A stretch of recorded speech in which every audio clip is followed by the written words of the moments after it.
നിങ്ങളിൽ പലരും ഡിമാർട്ടിൽ പോയിട്ടുണ്ടാകുമല്ലേ?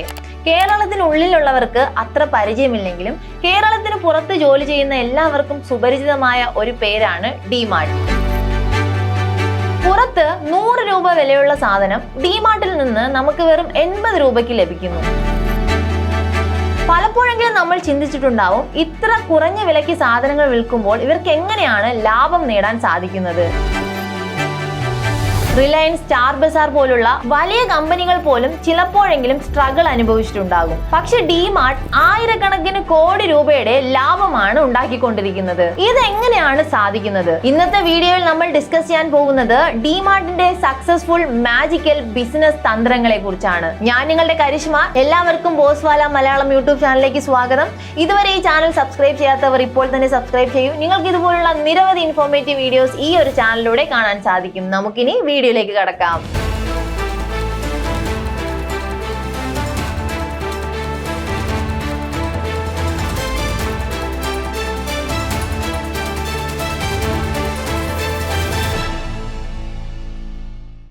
Retail market എന്ന് പറഞ്ഞാൽ ആദ്യം നമുക്ക് ഓർമ്മ വരുന്നത് ആമസോൺ അല്ലെങ്കിൽ റിലയൻസ് പോലുള്ള വലിയ കമ്പനികളെയാണ്. പക്ഷേ ഈ വലിയ കമ്പനികളെല്ലാം നിലനിൽക്കുമ്പോൾ തന്നെ നമ്മുടെ രാജ്യത്തിന്റെ സ്വന്തം ഡിമാർട്ട് വളരെ ശാന്തമായി ആയിരക്കണക്കിന് കോടി രൂപയുടെ ലാഭം നേടിക്കൊണ്ടിരിക്കുകയാണ്. നിങ്ങൾ ശ്രദ്ധിച്ചിട്ടുണ്ടാകും, ഡിമാർട്ടിൽ ദിവാലി സെയിൽ അല്ലെങ്കിൽ ബിഗ് ബില്യൺ സെയിൽ എന്നിങ്ങനെയുള്ള പ്രത്യേക ഓഫേഴ്സ് ഒന്നുമില്ല.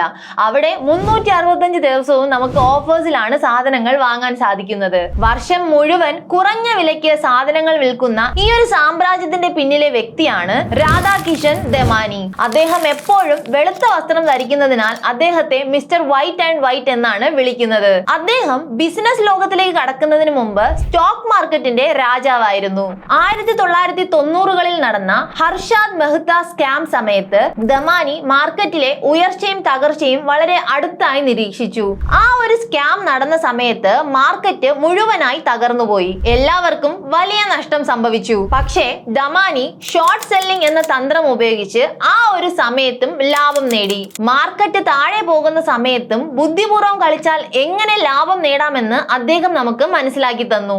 അത് അദ്ദേഹത്തിന്റെ വരുമാനം വലിയ രീതിയിൽ ഉയർത്താനും സഹായിച്ചു. 1999 അദ്ദേഹം അപ്ന ബസാർ എന്ന കോപ്പറേറ്റീവ് ഡിപ്പാർട്ട്മെന്റ് സ്റ്റോറിന്റെ ഫ്രാഞ്ചൈസിയായി നെറോളിൽ പ്രവർത്തിച്ചു. അതിനുശേഷം 2002 അദ്ദേഹം ഡിമാർട്ട് ഹൈപ്പർ മാർക്കറ്റിന്റെ ചെയിൻ ആരംഭിച്ചു. അദ്ദേഹം തന്റെ ആദ്യ സ്റ്റോർ പോവായിൽ തുറന്നു. ഒരു ഇൻവെസ്റ്ററിന് എവിടെ പണം ചിലവാക്കണം, എവിടെ പണം സേവ് ചെയ്യണം എന്ന കാര്യം വളരെ കൃത്യമായി അറിയാം. അദ്ദേഹം അതേ അറിവ് ഡിമാർട്ടിലും ഉപയോഗിച്ചു. 2002 പൊവായിലെ ഒരു ചെറിയ സ്റ്റോറിൽ ആരംഭിച്ച ഈ ഒരു യാത്ര ഇന്ന് രാജ്യത്താകമാനം ഏകദേശം 330 സ്റ്റോറുകളിലേക്ക് വളർന്നിരിക്കുകയാണ്. ഇന്ന് 12ലധികം സംസ്ഥാനങ്ങളിൽ ഡിമാർട്ട് വ്യാപിച്ചിരിക്കുകയാണ്. പ്രധാനമായും മഹാരാഷ്ട്ര, ഗുജറാത്ത്, കർണാടക, തെലങ്കാന, ആന്ധ്രാപ്രദേശ്, തമിഴ്നാടു, മധ്യപ്രദേശ്, ഡൽഹി എന്നിങ്ങനെ നിരവധി സംസ്ഥാനങ്ങളിൽ ഡിമാർട്ടിന്റെ ശൃംഖല വ്യാപിച്ചിരിക്കുകയാണ്. ഇത്ര വലിയ രീതിയിൽ എങ്ങനെയാണ് ഡിമാർട്ട് വളർന്നത്? വർഷം മുഴുവൻ ഡിസ്കൗണ്ട് നൽകിക്കൊണ്ടിരിക്കുമ്പോഴും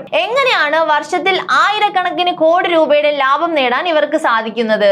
അവരുടെ അത്ഭുതകരമായ ഈ ഒരു ബിസിനസ് തന്ത്രം എങ്ങനെയാണ് വർക്കാകുന്നതെന്ന് നമുക്ക് ഓരോന്നായി പരിശോധിക്കാം. പക്ഷേ ആ രഹസ്യം മനസ്സിലാക്കുന്നതിന് മുമ്പ് നിങ്ങൾ ഒരു കാര്യം ചിന്തിക്കൂ. 100 കണക്കിന് സ്റ്റോറുകളും ആയിരക്കണക്കിന് ഉൽപ്പന്നങ്ങളും പ്രതിദിനം ലക്ഷക്കണക്കിന് ഉപഭോക്താക്കളുമുള്ള ഒരു റീറ്റെയിൽ ചെയിൻ നടത്തുന്നത് അത്ര എളുപ്പമുള്ള കാര്യമല്ല. അതിന് പിന്നിൽ ഇൻവെന്ററി, സപ്ലയേഴ്സ്, ബില്ലിംഗ്, എംപ്ലോയീസ് എന്നിവയെ നിലനിർത്തുന്ന ശക്തമായ ഒരു സിസ്റ്റം ആവശ്യമാണ്. അതിനാലാണ് ഇന്ന് പല മോഡേൺ ബിസിനസ്സും ഓഡോ പോലുള്ള ഇന്റഗ്രേറ്റഡ് പ്ലാറ്റ്ഫോം യൂസ് ചെയ്യുന്നത്. ഓഡോവിൽ inventory, sale, point of sale, purchase, accounting എന്നിവ ഉപയോഗിച്ച് stock, suppliers, payment, daily operations എല്ലാം ഒരിടത്ത് നിന്ന് തന്നെ മാനേജ് ചെയ്യുന്നു. അതിനോടൊപ്പം തന്നെ CRM, customer management, HR, employee management, marketing tool, website and e-commerce apps എന്നിവയും ലഭ്യമാണ്. ഇത് ഓരോ ഡിപ്പാർട്ട്മെന്റിനെയും ഒരു സെൻട്രലൈസ്ഡ് സിസ്റ്റത്തിലേക്ക് ഒരുമിപ്പിക്കുന്നു. ഓഡോവിന്റെ മറ്റൊരു പ്രത്യേകത നമ്മൾ നോക്കുകയാണെങ്കിൽ ആദ്യ ആപ്പ് ജീവിതകാലം മുഴുവൻ ഫ്രീ ആണ്. അതോടൊപ്പം തന്നെ ലൈഫ് ടൈം സപ്പോർട്ട്, ഹോസ്റ്റിംഗ് എന്നിവയും ഉൾപ്പെടുന്നു. ഇങ്ങനെ ഓപ്പറേഷൻ സ്ട്രീം ലൈൻഡ് ആകുമ്പോൾ ഒരു ബിസിനസിനെ സ്കെയിൽ ചെയ്യുന്നത് വളരെ എളുപ്പമാകുന്നു. നിങ്ങൾക്കും നിങ്ങളുടെ ബിസിനസ് ഓപ്പറേഷൻ എളുപ്പമാക്കാൻ ഈ ഒരു ടൂൾ ഉപയോഗിക്കാൻ ആഗ്രഹിക്കുന്നുണ്ടെങ്കിൽ ഡിസ്ക്രിപ്ഷനിൽ നൽകിയിരിക്കുന്ന ലിങ്ക് വഴി ഓഡു പരിശോധിക്കാവുന്നതാണ്. ഇനി നമുക്ക് ബിസിനസ് സീക്രട്സ് എന്താണെന്ന് നോക്കാം. ആദ്യത്തെ ബിസിനസ് സീക്രട്ട് ആണ് റെന്റ് ഫ്രീ ബിസിനസ്. രാധാകൃഷ്ണൻ ദബനിയുടെ ബിസിനസ് റെന്റ് ഫ്രീ ആണ്. ഇതാണ് ഡിമാർട്ടിന്റെ ബാക്ക് ബോൺ ആയി നമുക്ക് എടുത്തു പറയാൻ സാധിക്കുന്നത്. ഏതൊരു ബിസിനസിന്റെയും വലിയ ചിലവായി വരുന്നത് റെന്റ് ആണ്. ഒരു സൂപ്പർ മാർക്കറ്റ് നിർമ്മിക്കുകയാണെങ്കിൽ അതിന്റെ ചിലവിൽ ഏകദേശം 15% മുതൽ 20% വരെ റെന്റ് ആയി നമ്മൾ നൽകേണ്ടതുണ്ട്. പല മോൾസും ഓരോ മാസവും ലക്ഷക്കണക്കിന് രൂപ റെന്റ് ആയി നൽകുന്നുണ്ട്. പക്ഷെ ഡിമാർട്ട് എന്താണ് ചെയ്യുന്നതെന്ന് നമുക്ക് നോക്കാം. അവർ പകരമായി ചെയ്യുന്നത് അവർ ഒരു സ്ഥലം സ്വന്തമായി വാങ്ങുന്നു. അത്തരത്തിൽ ഒരു പ്രോപ്പർട്ടി സ്വന്തമായി വാങ്ങി അവിടെ അവരുടെ ഡിമാർട്ട് ബിൽഡിംഗ് കൺസ്ട്രക്ട് ചെയ്യുമ്പോൾ ആ ഒരു പ്രോപ്പർട്ടിയും വർഷങ്ങൾ കഴിയുന്തോറും ഒരു അസറ്റായി മാറിക്കൊണ്ടിരിക്കുകയാണ്. അതിനർത്ഥം ബിസിനസിനൊപ്പം അവരുടെ അസറ്റിന്റെ വിലയും വർദ്ധിക്കുന്നു. ഇത് അസറ്റ് ഹെവി മോഡൽ എന്നാണ് വിളിക്കുന്നത്. ഇൻ കേസ് അവർക്ക് സ്ഥലം വാങ്ങാൻ കഴിഞ്ഞില്ലെങ്കിൽ അവർ ഏകദേശം 30 മുതൽ 99 വർഷം വരെ അവർ ആ ഒരു സ്ഥലം ലോങ് ടേം ലീസിന് എടുക്കുകയാണ് ചെയ്യുന്നത്. ഇങ്ങനെ എടുക്കുകയാണെങ്കിൽ അവർക്ക് ഓരോ മാസവും റെന്റ് നൽകേണ്ട ആവശ്യമില്ല. ഇത്തരത്തിൽ ഇവർ ലാഭിക്കുന്ന പണം ഡിസ്കൗണ്ട് ആയി കസ്റ്റമേഴ്സിന് നൽകുകയാണ് ചെയ്യുന്നത്. രണ്ടാമത്തെ ബിസിനസ് സീക്രട്ട് ആണ് സപ്ലയർമാരുമായിട്ടുള്ള സൗഹൃദം. ഇത് വളരെ ഇൻട്രസ്റ്റിംഗ് പോയിന്റ് ആണ്. അതെങ്ങനെയാണെന്ന് നമുക്ക് നോക്കാം. മറ്റു കടകൾ ഒരു സ്ഥലത്ത് നിന്ന് ഗുഡ്സ് വാങ്ങുകയാണെങ്കിൽ അവർ ഏകദേശം 30 മുതൽ 40 ദിവസത്തിന് ശേഷമാണ് ആ ഒരു പേയ്മെന്റ് നൽകുന്നത്. പക്ഷെ ഡിമാർട്ടിന്റെ കാര്യം നോക്കുകയാണെങ്കിൽ ഏകദേശം 7 മുതൽ 10 ദിവസത്തിനുള്ളിൽ അവർ ആ ഒരു ഗുഡ്സിന്റെ പേയ്മെന്റ്സ് നൽകുന്നു. അങ്ങനെ ചെയ്യുന്നത് മൂലം അവർ സപ്ലയറിനോട് പറയുന്നു, ഞങ്ങൾ നിങ്ങൾക്ക് നേരത്തെ പേയ്മെന്റ് ചെയ്തതുകൊണ്ട് ഞങ്ങൾക്ക് 2 മുതൽ 3% ഡിസ്കൗണ്ട് നൽകണമെന്ന് ആവശ്യപ്പെടുന്നു. അവർ നേരത്തെ പേയ്മെന്റ് എല്ലാം ചെയ്യുന്നത് കൊണ്ട് തന്നെ സപ്ലയേഴ്സ് അവർക്ക് ഡിസ്കൗണ്ട് നൽകാനും റെഡിയാകുന്നു. ഈ ഒരു 2% മുതൽ 3% വരെയുള്ള സേവിങ്സ് കസ്റ്റമേഴ്സിന് ഡിസ്കൗണ്ട് ആയി നേടാനും സാധിക്കുന്നു. സപ്ലയർമാർക്കും സന്തോഷമാണ്, കാരണം അവരുടെ പണം അവർക്ക് വേഗത്തിൽ നേടാനും സാധിച്ചു. മൂന്നാമത്തെ ബിസിനസ് സീക്രട്ട് ആണ് direct purchase, no middleman. DMart ഒരിക്കലും മിഡിൽ മാൻ വഴി ഗുഡ്സ് വാങ്ങുന്നില്ല. പകരം അവർ ചെയ്യുന്നത് കമ്പനീസിൽ നിന്നും മാനുഫാക്ചേഴ്സിന്റെ കയ്യിൽ നിന്നും ഡയറക്റ്റ് ആയി ഗുഡ്സ് വാങ്ങുകയാണ് ചെയ്യുന്നത്. അതുകൊണ്ട് തന്നെ അവർക്ക് സാധനങ്ങൾ ഏറ്റവും കുറഞ്ഞ വിലയ്ക്ക് തന്നെ നേടാൻ സാധിക്കുന്നു.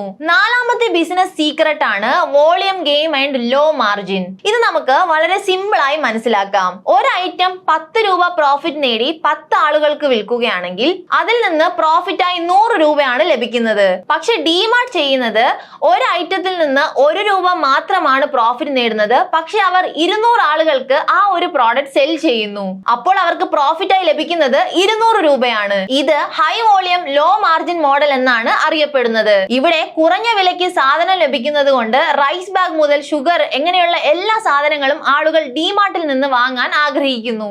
അഞ്ചാമത്തെ ബിസിനസ് സീക്രട്ട് ആണ് ലെസ് ചോയ്സ് മോർ സെയിൽസ്. മറ്റു മോളുകളിൽ നമ്മൾ പോവുകയാണെങ്കിൽ അവിടെ 50 തരം സോപ്പുകൾ ഉണ്ടാകും. അങ്ങനെയാകുമ്പോൾ ആളുകൾക്ക് കൺഫ്യൂഷൻ ആണ് ഉണ്ടാകുന്നത്. പക്ഷെ ഡിമാർട്ടിന്റെ കാര്യം നമ്മൾ നോക്കുകയാണെങ്കിൽ അവിടെ ടോപ്പ് 5 അല്ലെങ്കിൽ ടോപ്പ് 10 ബ്രാൻഡ്സ് മാത്രമേ ഉണ്ടാവുകയുള്ളൂ. എന്തുകൊണ്ടാണ് ഡിമാർട്ട് ഇങ്ങനെ ചെയ്യുന്നത് നമ്മൾ പരിശോധിക്കുകയാണെങ്കിൽ വെറൈറ്റീസ് കുറയുകയാണെങ്കിൽ അവർ മില്യൺസിൽ ബൾക്ക് പർച്ചേസ് ചെയ്യാൻ സാധ്യതയുണ്ട്. കൂടുതൽ വാങ്ങുമ്പോൾ വില കുറയും. അതുപോലെ തന്നെ ഐറ്റംസ് വേഗത്തിൽ വിറ്റുപോവുകയും ചെയ്യുന്നു. സ്റ്റോറിൽ വെറുതെ ഡസ്റ്റ് പിടിച്ചിരിക്കുന്ന ഐറ്റംസ് ഒന്നും തന്നെ അവർ വയ്ക്കാറില്ല. ആറാമത്തെ സീക്രട്ട് ആണ് കസ്റ്റമർ സൈക്കോളജി. ഡിമാർട്ടിൽ പോയിട്ടുള്ളവർക്ക് മനസ്സിലാകും, നിങ്ങൾ ശ്രദ്ധിച്ചിട്ടുണ്ടാകും ഒരു കാര്യം, റൈസ്, ഷുഗർ പോലുള്ള ഗ്രോസറി ഐറ്റങ്ങൾ വാങ്ങുന്ന ആ ഒരു സ്പേസ് ആ ഒരു സ്റ്റോറിന്റെ ഏറ്റവും അവസാനമായിരിക്കും നമുക്ക് കാണാൻ സാധിക്കുന്നത്. നമ്മൾ എന്തായാലും ആ ഒരു സ്ഥലത്ത് പോയാൽ ആ ഒരു സാധനങ്ങൾ വാങ്ങാൻ സാധിക്കുകയുള്ളൂ. അപ്പോൾ നമുക്ക് എന്തായാലും അവിടെ പോകേണ്ട ആവശ്യമുണ്ട്. പക്ഷെ നമ്മൾ അവിടേക്ക് പോകുന്ന വഴിയിൽ നമ്മൾ മറ്റു പല സാധനങ്ങളും കാണാൻ സാധിക്കും. ബിസ്ക്കറ്റ്, സ്നാക്സ്, ചോക്ലേറ്റ് എന്നിങ്ങനെയുള്ള കാര്യങ്ങൾ അവിടെ അറേഞ്ച് ചെയ്ത് വെച്ചിട്ടുണ്ടാകും. പക്ഷെ നമുക്ക് അതൊന്നും വാങ്ങാൻ പ്ലാൻ ഇല്ലെങ്കിലും നമ്മൾ ആ ഒരു സാധനം അറിയാതെ നമ്മൾ വാങ്ങിപ്പോകുന്നു, അല്ലെങ്കിൽ നമ്മളുടെ ബാസ്ക്കറ്റിലേക്ക് നമ്മൾ ആ ഒരു പ്രോഡക്ട്സ് എടുത്ത് വെക്കുകയാണ് ചെയ്യുന്നത്. ഏഴാമത്തെ ബിസിനസ് സീക്രട്ട് ആണ് logistic cost saving. Radhakishan Damani എവിടെയും സ്റ്റോർ തുറക്കുന്നില്ല. അദ്ദേഹം സ്റ്റോർ തുറക്കുന്നത് സ്പെസിഫിക് ഏരിയകളിലാണ്. അദ്ദേഹത്തിന്റെ ശ്രദ്ധ പോപ്പുലേഷൻ കൂടുതലുള്ള മിഡിൽ ക്ലാസ് ഏരിയകളിലാണ്. ഒരേ സിറ്റിയിൽ തന്നെ അദ്ദേഹം ഒന്നിലധികം സ്റ്റോറുകൾ തുറക്കുന്നു. അങ്ങനെ ചെയ്യുകയാണെങ്കിൽ ഒരു സിംഗിൾ ട്രക്കിൽ തന്നെ ഗുഡ്സ് സപ്ലൈ ചെയ്യാൻ സാധിക്കും.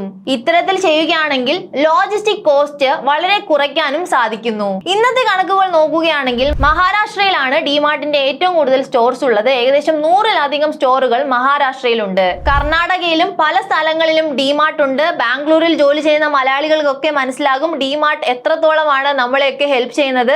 അത്രയ്ക്കും വില കുറവായാണ് നമുക്ക് അവിടെ നിന്ന് സാധനങ്ങൾ വാങ്ങാൻ സാധിക്കുന്നത്. എട്ടാമത്തെ ബിസിനസ് സീക്രട്ട് ആണ് നോ അഡ്വർടൈസ്മെന്റ്. ഡിമാർട്ടിന്റെ കാര്യം നമ്മൾ നോക്കുക നോക്കുകയാണെങ്കിൽ ടിവിയിലോ ന്യൂസ് പേപ്പറിലോ ഒന്നും തന്നെ വലിയ അഡ്വർടൈസ്മെന്റ് ഒന്നും തന്നെ നൽകാറില്ല. ഡിമാർട്ടിൽ റേറ്റ് കുറവാണെന്ന് ആളുകൾ തമ്മിൽ പറയുന്നത് തന്നെയാണ് അവരുടെ ഏറ്റവും വലിയ പ്രൊമോഷൻ. ഇതിലൂടെ അവർക്ക് കോടി രൂപ സേവ് ചെയ്യാനും സാധിക്കുന്നു. ഡിമാർട്ടിന്റെ കാര്യം നോക്കുകയാണെങ്കിൽ ഡിമാർട്ട് എവിടെയൊക്കെ സേവ് ചെയ്യാൻ സാധിക്കുമോ അവിടെ എല്ലാം സേവ് ചെയ്ത് ആ ഒരു സേവിങ് കസ്റ്റമേഴ്സിന് ഡിസ്കൗണ്ട് ആയി നൽകുന്ന ഒരു പ്രവണതയാണ് നമുക്ക് കാണാൻ സാധിക്കുന്നത്. അവർ നമ്മളെ ചതിച്ച് ലാഭം നേടുന്നില്ല, സ്മാർട്ട് ബിസിനസ് പ്ലാനിലൂടെയാണ് ലാഭം നേടുന്നത്. മിഡിൽ മാൻ ഇല്ലാതെ ഗുഡ്സ് വാങ്ങൽ, സ്വന്തം പ്രോപ്പർട്ടിയിൽ തന്നെ അവരുടെ ബിസിനസ് ആരംഭിക്കുന്നു, ലോ മാർജിൻ ഹൈ വോളിയം. ഇതാണ് ദമാനിയുടെ വിജയമന്ത്രം. ഡിമാർട്ടിൽ നിന്ന് നമ്മൾ പഠിക്കേണ്ട ഒരു വലിയ ലെസൺ, ബിസിനസ്സിൽ ആഡംബരത്തെക്കാൾ സിംപ്ലിസിറ്റിയും ഡിസിപ്ലിനുമാണ് വളരെ പ്രധാനം. അപ്പോൾ നിങ്ങൾക്ക് ഈ ഒരു വീഡിയോയിലൂടെ ഡിമാർട്ടിന്റെ വിജയം എങ്ങനെയാണ്, ഏത് ബിസിനസ് മോഡലിലൂടെയാണ് അവർ ഈ ഒരു വിജയത്തിൽ എത്തിയത്, ഒരു പരസ്യവും നൽകാതെ ആളുകൾ തന്നെ അങ്ങോട്ടും ഇങ്ങോട്ടും പറഞ്ഞ് കോടികൾ രൂപയുടെ ആ ഒരു ബെനിഫിറ്റ്, ആ ഒരു പ്രോഫിറ്റ് നേടുന്ന ഡിമാർട്ടിന്റെ വിജയ കഥയാണ് നമ്മൾ ഈ ഒരു വീഡിയോയിലൂടെ പറഞ്ഞത്. നിങ്ങൾക്ക് എല്ലാവർക്കും ഈ ഒരു വീഡിയോ ഇഷ്ടമായെന്ന് കരുതുന്നു. നിങ്ങൾക്ക് ഏതെങ്കിലും ഒരു ടോപ്പിക്കിനെ കുറിച്ച് കൂടുതലായി പഠിക്കണമെന്ന് ആഗ്രഹമുണ്ടെങ്കിൽ താഴെ കമന്റ് ബോക്സിൽ പറയാവുന്നതാണ്. നമുക്ക് അതിനെക്കുറിച്ചുള്ള വീഡിയോസ് ചെയ്യാം. അതുപോലെ തന്നെ ബോസ്വാല മലയാളം യൂട്യൂബ് ചാനൽ സബ്സ്ക്രൈബ് ചെയ്യാനും മറക്കണ്ട. ബോസ്വാല, ബി ദ ബോസ്.